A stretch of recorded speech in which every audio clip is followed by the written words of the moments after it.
Yes, it's me, market vendor here again today. Boy, let me tell you something. I think that sometimes governments in the world has listened to what other governments doing and decide that them they're going to mimic it too as well. Take, for example, Trinidad and Tobago. Well, we don't know that Trinidad and Tobago closed its borders since last year, and citizens got to apply to be able to get back into the country. And many were stranded outside, including right here in Barbados for a long time. We know that. That's a matter of fact. That's a statement of fact.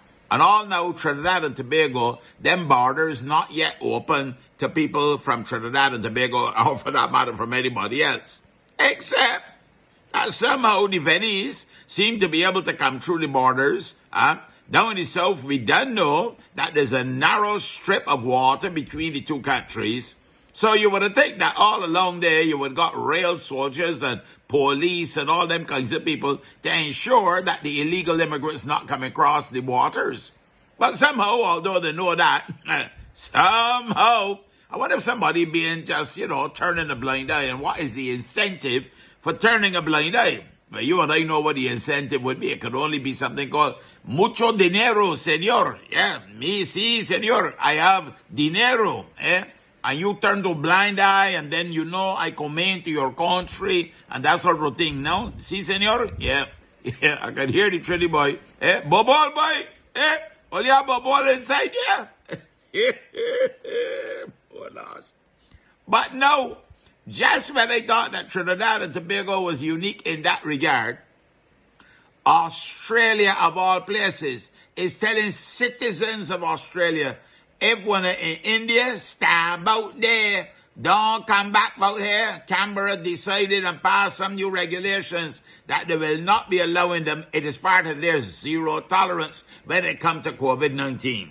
Well, at least in their case, they have zero tolerance. Trinidad and Tobago has a little elasticity in their zero tolerance. Oh, lost. Now, Australia only got a big country like Australia. After all, it is a continent. Only 910 deaths from COVID. So at the end of the day, them doing something right. We can't say the same thing about the folks down in Trinidad and Tobago. And we know who really responsible, who in charge.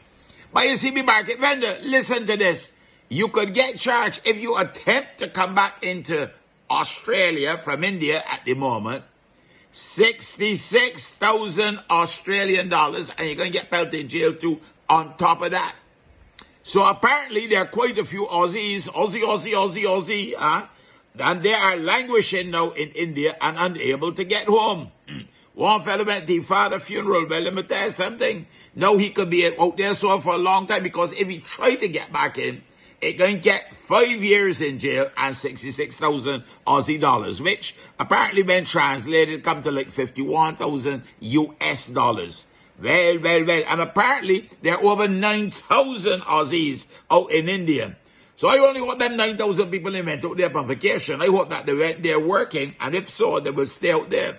So maybe there are diplomatic notes of comparison passing between Whitehall in Trinidad and Tobago and Canberra in Australia. Oh, he's only a market vendor. I gone for now. You have a blessed and a wonderful day. Yeah?